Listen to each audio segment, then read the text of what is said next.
네, 여러분 안녕하십니까? 오늘은 제가 제 집에 있는 서재에서 촬영을 하도록 하겠습니다. 오늘 9월 4일 수요일인데 그동안 제가 이제 미국 뉴스를 이제 계속 전해드렸는데 오늘은 간만에 북한 소식을 한번 분석해보는 그런 시간으로 준비를 했습니다. 오늘 제가 강의할 주제의 제목을 대홍수와 함께 떠내려가는 북한 체제라는 제목을 붙여봤는데, 지난 7월 말 8월 초에 북한에서 상당한 홍수가 났습니다. 홍수가 나가지고 지금 북한 전체가 인명피해도 대단히 많고, 그리고 국제사회가 지원을 해주겠다는데 또 김정은은 그것을 또 거부하고 있습니다. 그러면서 그 체제가 여러모로 막다른 골목을 향해서 달려간다는 그런 생각이 들었습니다. 그래서 오늘 북한 대홍수가 북한 체제에 어떤 영향을 미칠 것인가 하는 그런 내용을 말씀드리도록 하겠습니다. 여러분들이 그림 보실 텐데 처음에는 홍수 이야기를 주로 평안북도에 국한에서 북한이 보도를 했습니다. 왜냐하면 김정은이 주로 평안북도 쪽을 방문하면서 홍수 피해를 복구 작업을 독려하는 그런 모습을 많이 보여줬는데, 여러분 이 미국 신문에 난 겁니다. 보니까 물론 이제 북한 방송을 받아서 이제 보도한 건데, 로이터 통신인데 이게 강인지 바다인지 구분이 안 될 정도로 정말 대홍수다 하는 것을 우리가 비디오를 통해서도 알 수가 있습니다. 북한의 홍수에 대해서는 보다 더 자세한 소식은 북한이 아니라 대한민국이 보도를 한 것 같아요. 그래서 처음에 김정은이 아주 분노를 했습니다. 한국 언론이 이번 홍수 때문에 1,500명 정도 북한 주민들이 사망했다라고 보도를 하니까 거의 북한 정부는 발작적으로 우리 그렇게 많이 죽지 않았다 하는 식으로 이제 오히려 한국 언론을 반박을 하고 그랬습니다. 그런데 이제 김정은의 자동차라든가 또는 김정은이가 보트 타고 물리를 가는 모습을 보니까 정말 이것은 보통 홍수는 아니었다라는 그런 생각이 듭니다. 지금 제가 북한이 주로 평안북도를 많이 강조를 했다고 그랬는데, 지금 최근에 나오는 뉴스를 보면은 평안북도보다는 자강도가 훨씬 더 피해가 크다 하는 그런 뉴스들이 나오고 있습니다. KBS 8월 31일자 그리고 TV조선 9월 3일자 보도를 보니까 위성으로, 그러니까 북한이 발표한 것이 아니라 우리 측의 위성이라든가 또는 자유세계의 위성으로 이제 관찰을 한 거예요. 여러분 우리나라 옛날 지도를 보면은 평안북도가 큼직한 하나의 도였습니다. 압록강의 하류에 있는 중국과 국경을 하고 있는 도였는데, 북한이 남한 행정구역하고 똑같이 도의 숫자를 맞추느라고 이렇게 의도적으로 잘랐습니다. 그래서 평안북도의 남쪽은 그대로 평안북도고 그 위쪽을 자강도라는 이름을 줬는데, 최근에 평안북도 얘기만 하다가 이제 자강도 얘기가 막 나오고 있습니다. 홍수로 자강도가 초토화되었다라고 나오고, 그리고 이제 TV조선에서는 자강도에서만 4,000명 정도가 죽었다. 지금 파다 보니까 더 나오는데 얼마나 많이 죽었는지 알 수가 없다. 여러분, 한 도에서 4,000명이면은 평안북도에서도 수천 명 안 되겠습니까? 그건 거의 1만 명 가까운 인명피해가 났다는 건데, 이거는 전쟁 수준의 그런 피해를 북한이 봤다는 소리입니다. 그런데 이제 북한이 수해 복구를 하는데 기계가 없습니다. 그래서 전부 다 삽으로 하는 거예요. 삽으로 하고 사람이 모자라가지고 외국 뉴스를 보니까 아예 감옥소에 있는 사람들을 이제 꺼내다가 일을 시킨다고 합니다. 하루에 열 몇 시간씩 일을 시켜가지고 그 사람들이 불만이 보통 많은 것 같잖아요. 우리나라 정부 당국 관계자가 흙을 퍼내는 작업이 이어지면서 시신들이 계속 추가로 발견되고 있다. 지금 4,000명이라는데 그것이 더 늘어날 수 있다는 얘기죠. 자강도에서만 사망자가 3,500 내지 4,000명에 달하고 있다. 지금 어마어마한 인명피해가 지금 일어나고 있다는 사실을 보여줍니다. 그리고 인공위성 사진인데 보니까 강계시에 있는 수력발전 시설이 떠내려갔습니다. 한번 여러분 잘 생각해 보십시오. 수력발전은 뭐 하는 데입니까? 물을 가둬놓고 전기를 생산하는 것이죠. 수력발전소는 전기만 생산하는 것이 아니라 그 수해, 홍수를 조절하는 기능을 하고 있습니다. 비가 많이 오면은 문을 열어가지고 그래서 이제 그 흐름을 다 조절하고 말이죠. 그런데 그 수력 발전, 홍수를 조절하기도 하는 수력 발전 시설이 떠내려갔다. 그러니까 이게 얼마나 큰 피해를 입었는가 하는 것을 우리가 이제 잘 알 수가 있습니다. 그 미국 자료를 보니까 7월 16일서부터 7월 29일까지 8월 초에 비가 많이 온 거 빼고서 평안북도하고 자강도에 500 내지 1178mm 뭐 정말 엄청나게 비가 많이 온 이런 겁니다. 이렇게 그 비가 왔을 때 다른 한국은 이 정도 비 와가지고는 이만한 피해가 나지 않습니다. 왜냐하면은 북한의 산에는 나무가 없습니다. 북한의 산에 나무가 없기 때문에 비가 올 때마다 그 산에 있는 흙, 토사들이 쓸려 내려가서 강에 이렇게 도달하는데 강에 도달하면서 강의 바닥을 자꾸 높입니다. 그러니까 나중에는 비가 오면은 강이 깊어야지 그래도 물이 빠지는데 강이 밑에가 없다 보니까 그냥 번져가지고 그 아주 넓은 곳이 범람하게 되는 것이죠. 벌써 그 7월 말 자료를 보니까 이것도 이제 제가 외국 자료를 참조한 것인데 물이 찬 면적이 2억 6,100만 평이 넘습니다. 2억 6,100만 평.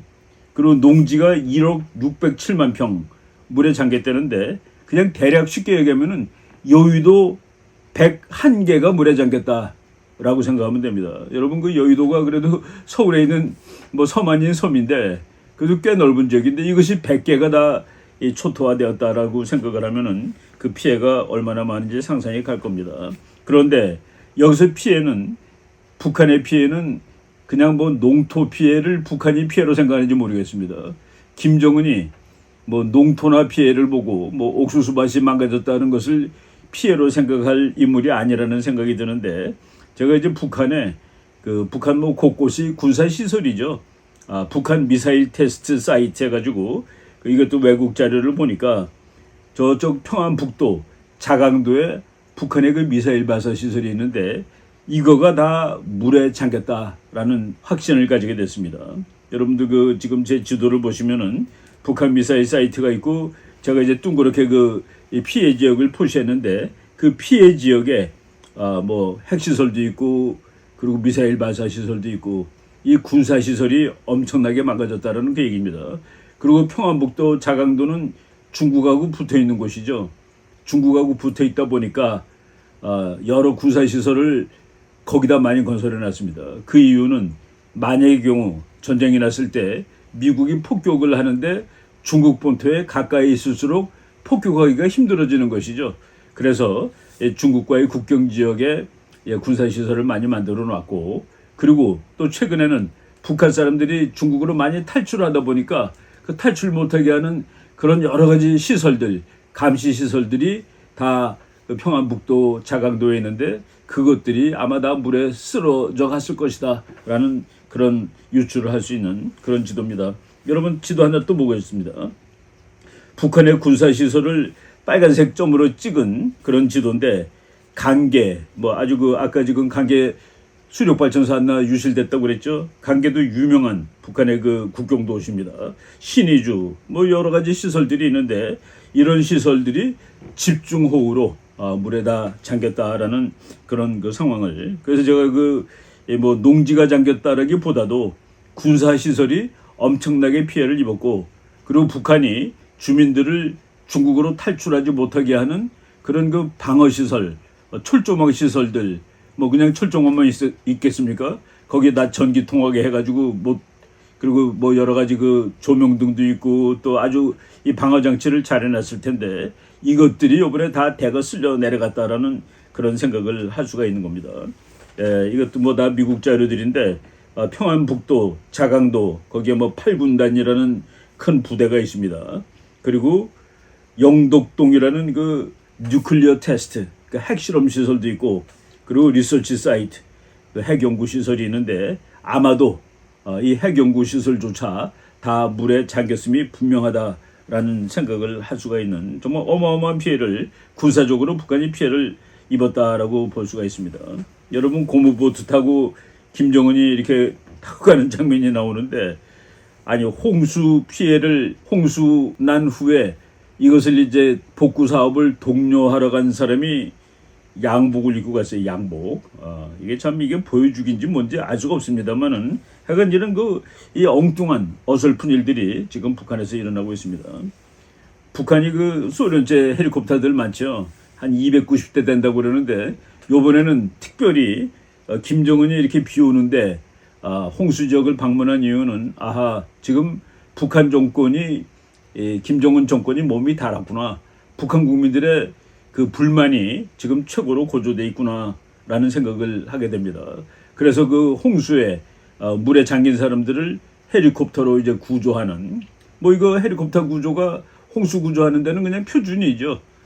제가 그 어렸을 때 제가 그 춘천에서 살았는데 거기 춘천에도 홍수가 나면은 그 강물에 이렇게 그 고립돼 있는 사람들을 그 헬리콥터가 이제 그 가서 실어서 안전한 학교 운동장 같은 데 내려놓으면은 저희들이 막 박수 쳐주고 그런 생각이 납니다. 이렇게 그 수재민들이 피해 당한 사람들이 미군 헬리콥터라든가 대한민국 헬리콥터에 실려가지고 학교 운동장에 안전하게 내리면은 저희들은 아주 참 그 감동스러운 마음으로 박수 쳐주고 그런 기억이 나는데 보니까 여러분 사진 보면은 그 헬리콥터 조종사들 격려하는 이런 그 장면이 나오죠.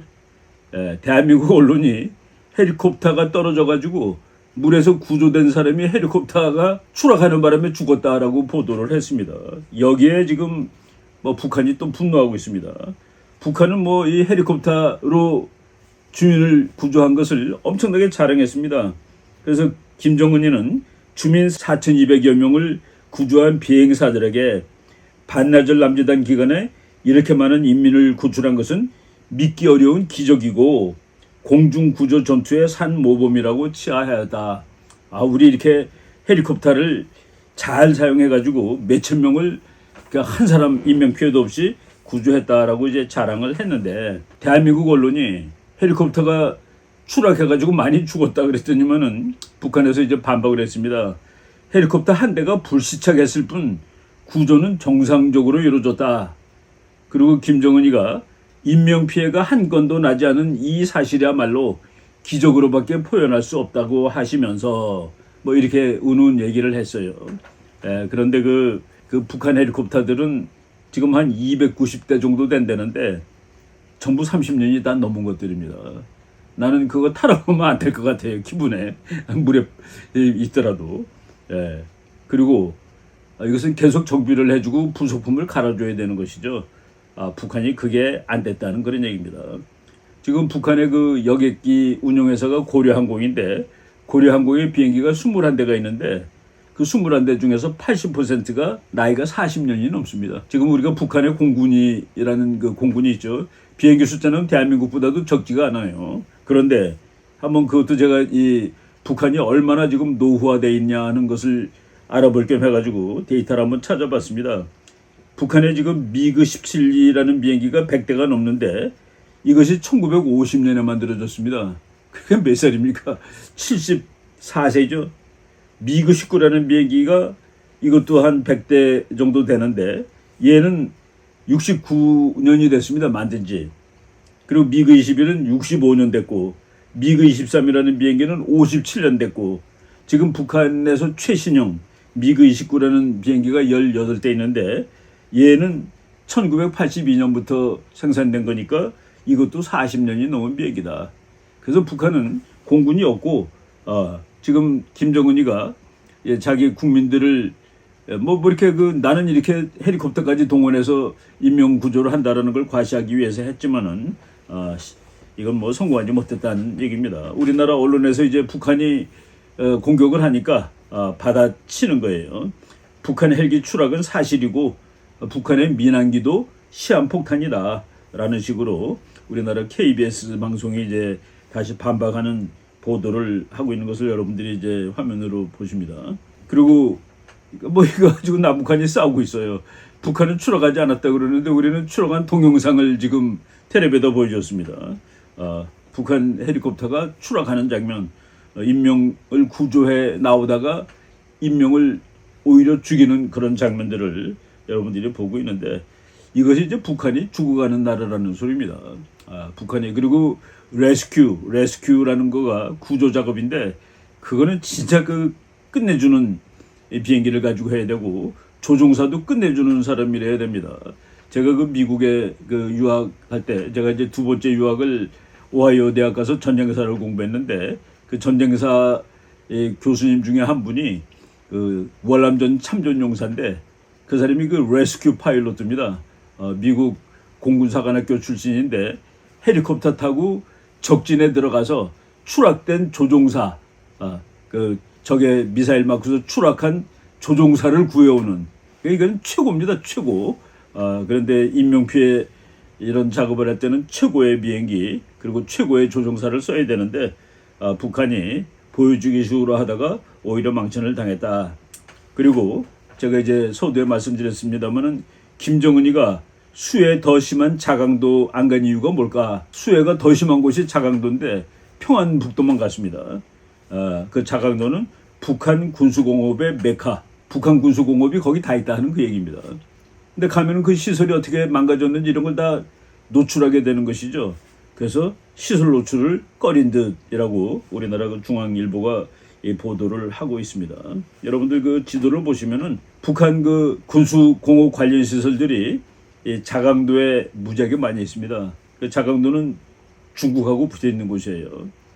우리가 그 만약 이런 전쟁이 일어나면 안 되겠습니다만은 6.25 같은 경우에도 이 미국 비행기들이 완전히 한 제공권을 장악을 한 다음에 북한의 시설을 폭격하는데 그때 미국 정부가 미국 조종사한테 명령한 것이 절대로 국경선을 넘어서 중국으로 들어가면 안 된다, 만주로 들어가면 안 된다라고 얘기했기 때문에 만주에 가까운 중국에 가까운 곳에서 군사 시설을 만들어 놓으면은 미국이 폭격하기가 어려울 것이다라는 그런 이유 때문에 이 자강도에다가 많은 시설을 만들어 놨는데 이것이 이번 아주 홍수로 박살이 났다라고 얘기를 할 수가 있습니다.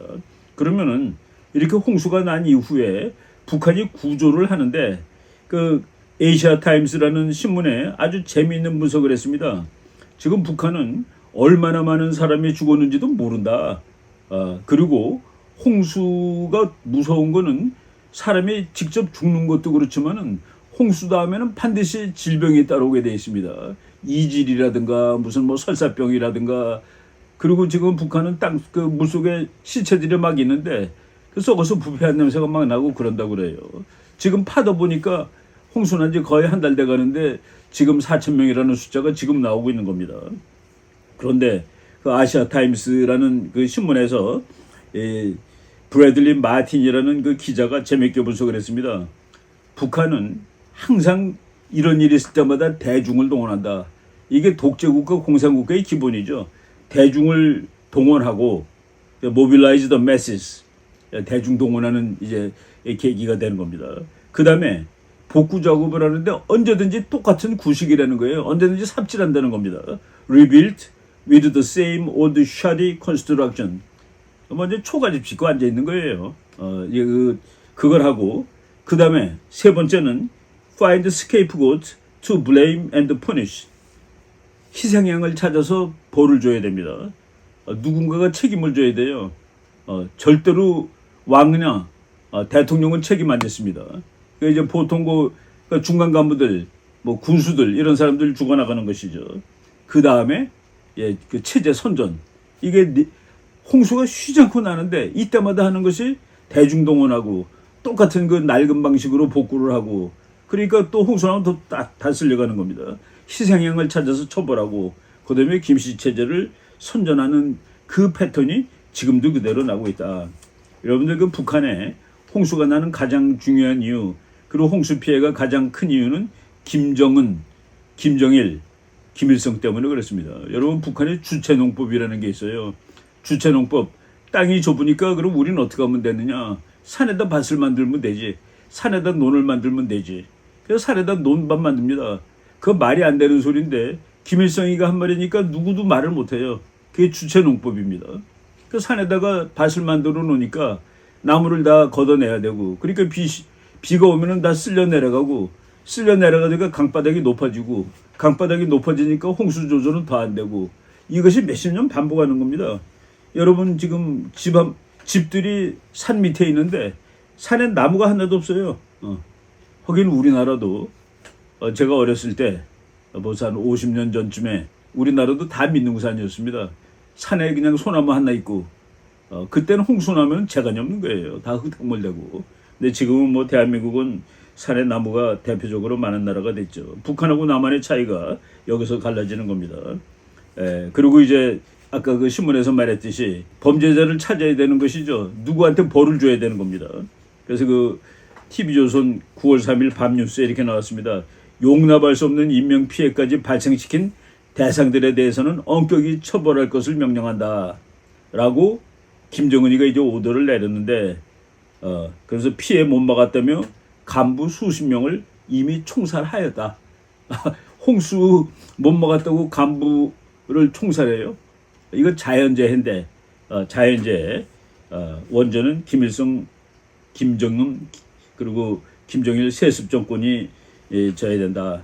그래서 그 우리나라 그 정부 관계자가 지난달 말 수해 지역 간부 20-30명 한꺼번에 총살당한 것이 확인되었다. 자강도의 당 책임 비서도 포함해서 같이 죽었다. 참 이게 나라 맞습니까? 홍수를 못 막았다고 사람을 죽여요.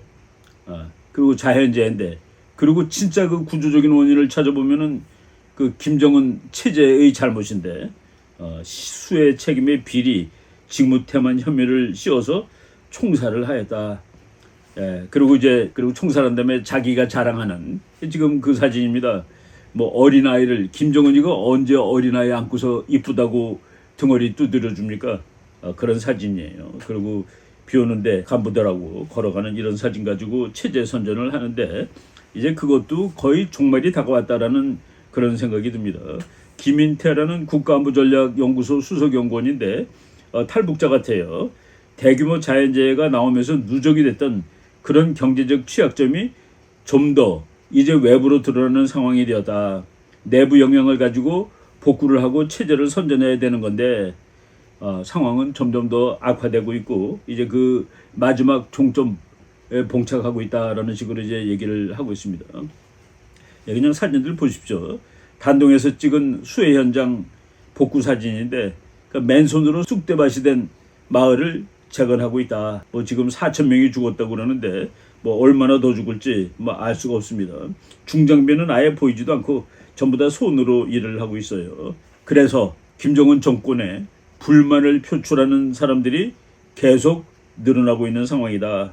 그리고 거기 있는 철조망이 이제 망가졌으니까 이제 도망갈 수 있습니다. 중국으로. 훨씬 더 쉽게 도망갈 수 있다는 이런 상황이 됐죠. KBS 뉴스 8월 31일자인데 무더위 속에 곳곳에서 수습되지 못한 시신이 부패하고 있고 전염병이 창궐할 가능성이 점점 높아지고 있다. 시체도 수습하지 못하고 그러니까 국민들이 이제 분노에 쩔게 되는 이런 상황이 지금 북한에서 나오고 있는 겁니다.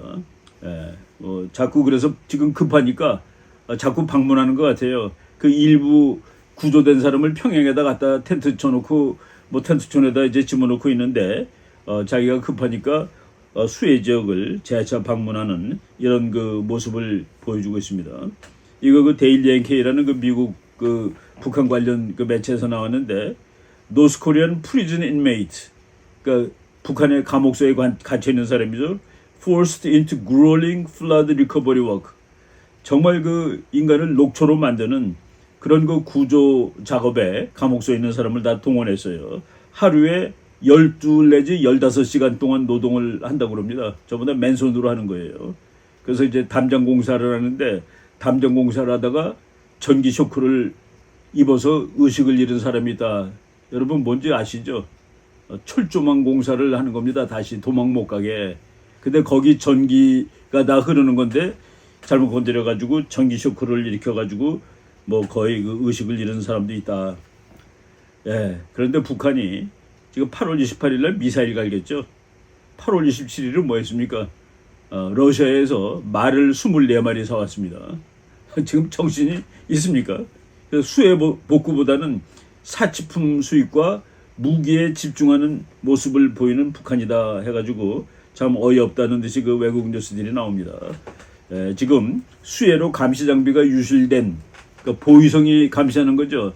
북한의 보위성이 국경을 감시하는데 수해 때문에 장비들이 다 유실됐어요. 그래서 북한을 탈출하는 사람을 신고하라. 그러면 거액의 보상을 해주겠다라는 식으로 일단 급한 대로 철조망이 없으니까 보상금을 가지고 북한 주민들 이탈을 이제 막는 그런 조치를 취하는 겁니다.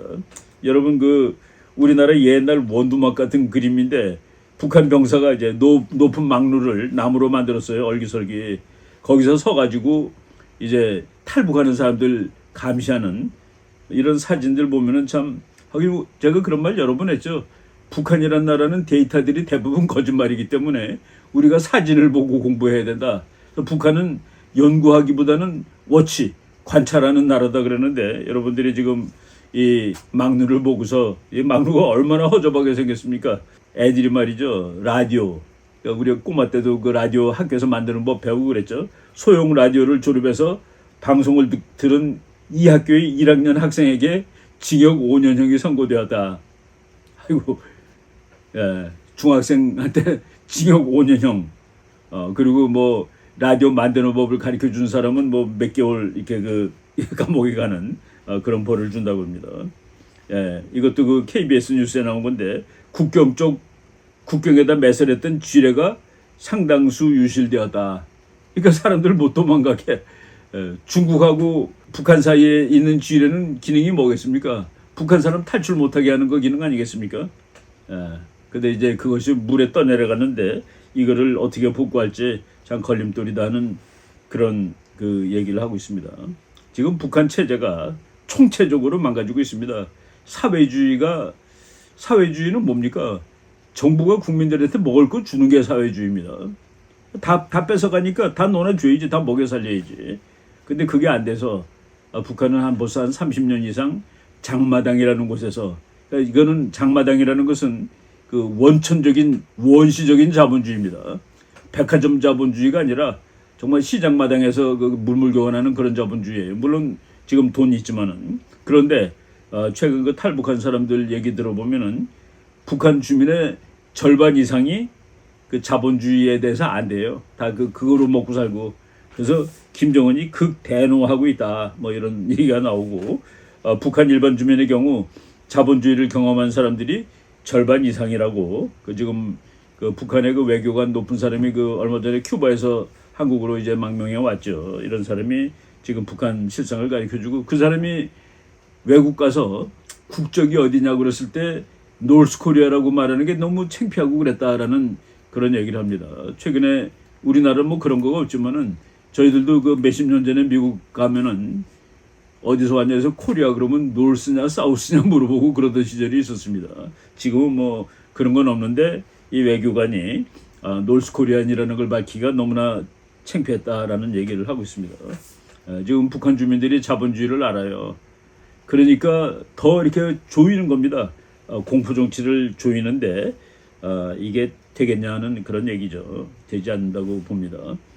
중국 영화를 못 보게 한답니다. 북한에서. 사상 처음으로 중국 영화 드라마도 시청 금지했다. 중국은 북한의 정말 혈맹 아니에요? 죽을 때 도와준 나라인데. 맨 처음에는 한국 영화는 안 되지만 중국 영화는 봐도 된다고 그랬는데 그것도 못하게 할 정도로 지금 북한은 절박한 상황이 되었다라는 그런 상황입니다. 우리나라 세종연구소 이사장인 이용준 이사장이 보니까 북쪽에는 철조망, 남쪽에는 콘크리트 장벽, 북한은 감옥이다. 뭐 딱 말하고 있는데 이 바깥 세상의 뉴스가 들어가면 절대로 안 되는 나라입니다. 그럼에도 불구하고 문제는 바깥의 뉴스가 지금 안 들어갈 수가 없는, 왜 다 전파로 모든 소식이 전해지는 그런 세상이 됐기 때문에 북한이 거의 이제 무너져 간다라고 봅니다. 뭐 중국의 영화도 못 보게 할 정도면은 이제 거의 끝나간다라는 생각을 하는데, 그래서 말이죠. 거기에서 그리고 북한을 좀 국민들을 먹여 살려고 그런 생각은 안 하고 말을 24마리나 사갔다 애마라고 그러는데 이게 오를로프 트로토라는 이름이래요. 근데 내가 이제 자료를 찾아보니까 이 말이 속도가 되게 빠르답니다. 미국에서도 이 말을 속도가 빠르고 스태미나가 좋대요. 그래서 경주용 말로 쓰는데 김정은이가 뭐 백두산 가서 탔다 그러면서 흰말 나오는 게 바로 이게 러시아 말이라고 그럽니다. 오를로프 트로터라는 그 이름을 가지고 있는데 이게 그 비싼 놈은 한 마리에 15만 달러 정도 한답니다. 우리가 제일 좋은 차가 뭐 10만 불이면 아주 최고급 차를 살 수가 있는데 한 마리에 15만 불 뭐 그런 거 사가겠죠. 24마리나 정신이 지금 있는 겁니까? 다만 이제 북한이 거의 문 닫을 날이 다가오는 것은 앞으로 이제 9월 9일 날이 구구절이라고 그래가지고 북한의 건국절입니다. 근데 그 구구절 행사를 취소했대요. 건국절 행사도 취소하는 나라가 말을 사가는 거는 또 뭐예요? 제가 그 우리나라 최근에 그 유튜브라든가 뉴스에 사상 첫 붕괴 신호 떴다. 북한 민심 완전히 들끓었다. 곧 한반도 발칵 뒤집힌다. 물론 그 유튜버들이 있기 때문에 그 제목을 좀 이렇게 그 관심을 끌기 위해서 썼는데 지금 그런 상황이 나타나는 것은 분명합니다. 예고된 정말 고위급 대탈출 시작. 이것도 제가 뭐 언제 한번 글을 쓴 적이 있었습니다. 북한이 자멸하기 시작했다. 전쟁은 평생 꿈도 못 꾼다. 뭐 이런 식으로 지금 북한이 스스로 내부 붕괴 시점으로 들어섰는데 제가 이 한마디 말씀드리고 싶은 거는 이제 그 통일정국이라는 이건 뭐 제가 고안한 개념은 아니고 우리 그 작고하신 제 지도 교수님이 통일정국이란 말을 한번 만들어서 이제 설명을 해준 적이 있는데 우리가 해방이 되는 순간부터 대한민국을 건국할 때까지 한 3년 동안을 그때를 해방정국이라고 그럽니다. 정국이라는 건 정치할 때 그 정자에 쓰는 거예요. 지금 북한이 붕괴되고 이제 우리가 북한에다가 북한을 우리가 완전히 그 대한민국으로 만드는 그 과정이 통일정국인데 이 통일정국에 서서히 대비해야 될 때다. 뭐 서서히가 아니라 좀 부지런히 빨리 대비해야 될 시점이 다가오고 있다라는 그런 생각을 강력하게 하게 됩니다. 아무튼 지금 홍수 한나에 나라가 그 흔들거리는 그래서 제가 그 제목을 대홍수에 북한 체제가 떠내려가고 있다라는 제목으로 말씀을 드렸는데 아무튼 우리가 그 통일을 이룩하기 위해서 이런 기회를 잘 포착하고 통일정국에 대비하자라는 이런 말씀을 드리도록 하겠습니다. 네, 오늘 이 정도까지 하겠습니다. 여러분 감사합니다.